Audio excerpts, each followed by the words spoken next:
شغل کی جمع اشغال ہے، اس کا مطلب ہوتا ہے مصروفیت، روزمرہ کام کاج، ٹھیک ہے۔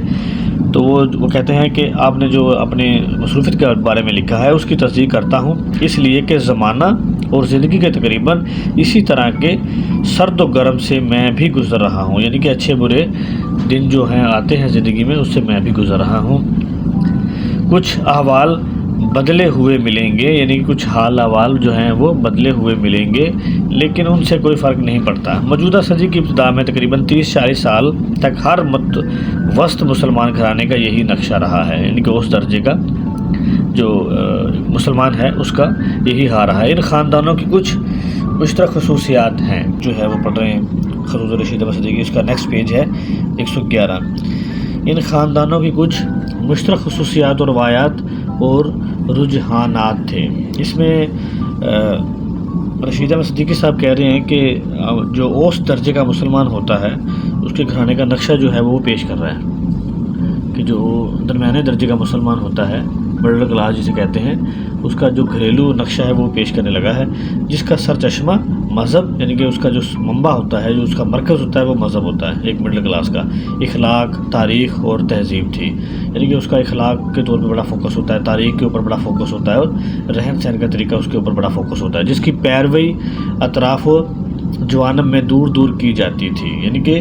ایسے کتابوں کی، ایسے مذہب کی، ایسے اخلاق کی، ایسے رہن سہن کی جس کی پیروی دور دور تک کی جاتی ہو، کسی نہ کسی حد تک اب بھی کی جاتی ہے اور اب تک کی جاتی ہے، اور اس کے بھلے یا برے نتائج سامنے آتے رہتے ہیں اور اچھے برے جو نتیجے ہیں اس کے سامنے بھی آتے رہتے ہیں۔ ان خصوصیات کے نمونے اور نمائندہ ہر مشترک خاندان کے افراد میں کچھ دنوں پہلے تک مل جاتے تھے۔ ان کی ابتدائی تعلیم و تربیت گھر پر یا مشترک مکتبوں یعنی کہ مدرسوں بالعموم مساجد میں ہوتی تھی، ٹھیک ہے۔ ان کی ابتدائی تربیت تعلیم جو تھی ایک مڈل کلاس کی، وہ مدرسوں وغیرہ یا مسجدوں وغیرہ میں ہوتی تھی۔ مزید مطالعہ کام گھر کے مختصر ذخیرہ کتب سے لیا جاتا، یعنی کہ جو اگر اس سے زیادہ انہوں نے تعلیم حاصل کرنی ہوتی تو جو گھر میں پڑھی ہوتی تھی کتابیں، جو چھوٹا سا ذخیرہ ہوتا ہے اس سے لیا جاتا، جن میں مذہبی، اخلاقی اور تفریحی کتابیں ہوتی، یعنی کہ جن کے اندر مذہبی کتابیں ہوتی، اخلاق کو بہتر کرنے والی کتابیں ہوتی اور تفریحی کتابیں میں لٹریچر وغیرہ کی بات کی گئی ہے وہ ہوتی۔ گھر کی یا گھریلو کتابیں اور عزیزوں اور بزرگوں کے شریفانہ طور طریقے اور ان کی دی ہوئی روایات ہوتی، یعنی کہ ان کتابوں میں عزیزوں میں بزرگوں کی شریفانہ طور طریقے بتائے جاتے ہیں، جو اخلاق کے ساتھ کیسے پیش آتے ہیں اور اچھے اور برے نتائج کیسے نکلتے ہیں اس کے بارے میں بات ہوتی۔ جو ابتدائی عمر کی ہماری تخیل یعنی کہ امیجینیشن کو گرمی اور جولانی بخشتی، یعنی کہ ایسی کتابیں جو ہماری چھوٹی عمر کے اندر ایک اپنے مائنڈ میں تخیل پیدا کرتی، خیال پیدا کرتی کہ ہمارا مائنڈ جو ہے مائنڈ سیٹ وہ کیسے بنے گا اور ہماری جو عملی زندگی ہے اس کو چستی کیسی لائی جائے، عملی زندگی میں بہتری کیسی لائی جائے۔ اسی تخیل کو لیے ہوئے ہم یا یہ تخیل ہم کو لیے ہوئے علی گڑھ میں داخل ہوئی، یعنی کہ وہی جو تخیل ہمارا بنا ہوا تھا اسی کو ہم لیے ہوئے، یا وہ تخیل ہمیں لے کے آ گیا یا ہم اس کو تخیل کو لے کے علی گڑھ میں آ گئے علم حاصل کرنے کے لیے، سیکھنے کے لیے، ٹھیک ہے۔ یہاں سے وہ کرشمہ انقلاب یا قلب حیت شروع ہوتی ہے۔ وہ کہتا ہے کہ جب علی گڑھ پہنچے تو یہاں سے وہ جو ہمارے اندر تبدیلی تھی اس کا موضع وہ شروع ہوتا ہے، اور جو ہمارے دل کی حالت ہے، حیت ہے، حالت ہے، کنڈیشن ہے، فیلنگز ہے، وہ بننی شروع ہوتی ہے، جس کا دوسرا نام علی گڑھ ہے۔ جو باتیں اس سے پہلے خواب میں دیکھی تھیں، یعنی خواب و خیال میں دیکھی تھی جو باتیں، اس کی تصویر و تکمیل علی گڑھ میں دیکھی اور پائی، یعنی کہ اس کی تصویر جو تھی وہ ہم نے علی گڑھ میں دیکھی، جسے خواب ہم اپنے گھر میں دیکھا کرتے تھے۔ اسلاف کی عظمت یعنی کہ گزرے ہوئے جو ہمارے بزرگ ہیں، جو ہیرو ہیں ہمارے گزرے ہوئے،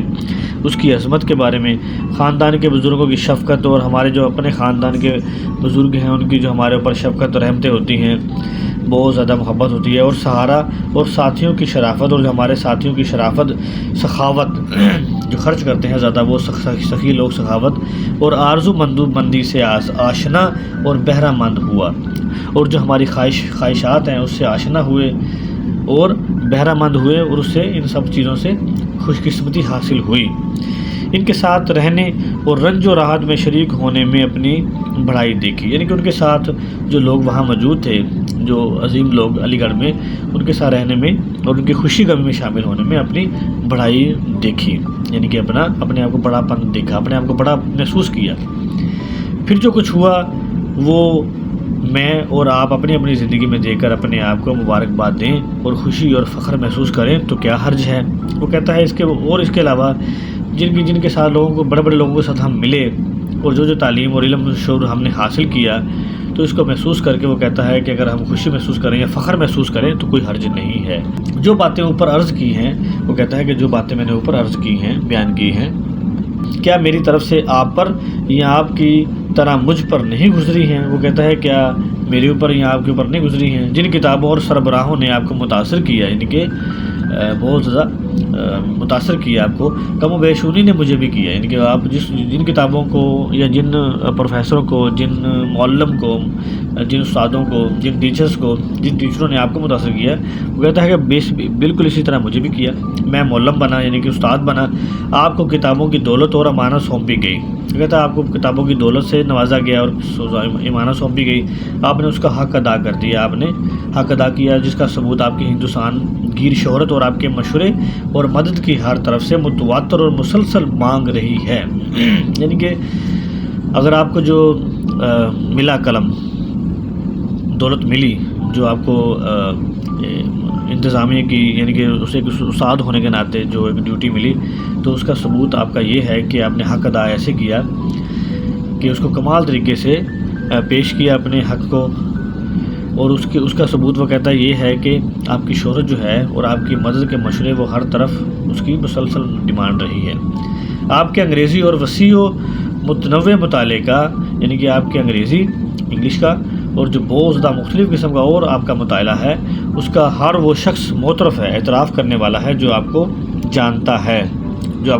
آپ نے لائبریری کے تقاضوں کو ایک مہتمم اور ایک جلائے علم دونوں کی حیثیت سے پورا کیا۔ وہ کہتا ہے آپ کے نے لائبریری کو جو سنبھالا ہے، کتابوں کو جو سنبھالا ہے، وہ کہتا ہے اس کا جو انتظام سنبھالا ہے آپ نے، اور جو علم کا متلاشی ہوتا ہے اس کی حیثیت سے جو پورا کیا ہے، جلائے علم کہتے ہیں علم کا متلاشی، علم کو تلاش کرنے والا، اس کی حیثیت جو پورا کیا ہے، وہ کہتا ہے اس کی کوئی مثال نہیں ملتی۔ علی گڑھ سے یہ بہت بڑی نسبت ہے جس سے آپ مدتوں یاد رکھے جائیں گے۔ علی گڑھ کا آپ کا مطالعہ قابل غور ہے،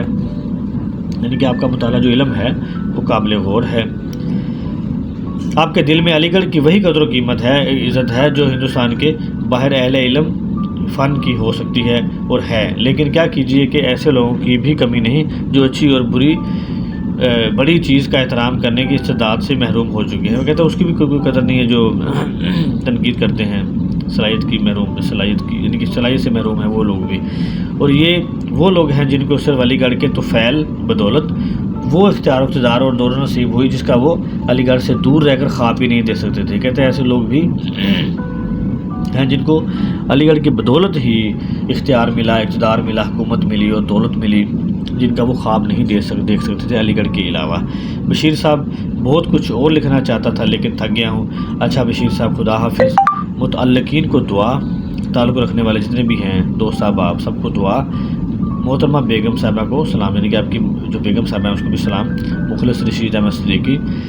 تو یہ جو ہے سبق وہ اسٹوڈنٹس خطوط رشید احمد صدیقی سے لیا گیا ہے۔ اس کا MCQ اس طرح آتا ہے کہ یہ سبق جو ہے اس کا ماخذ کیا ہے، یعنی کہ سبق وہ کہاں سے اخذ کیا گیا ہے، کہاں سے لیا گیا ہے، کس کتاب سے لیا گیا ہے۔ اس کے ساتھ ہی اسٹوڈنٹس اللہ حافظ۔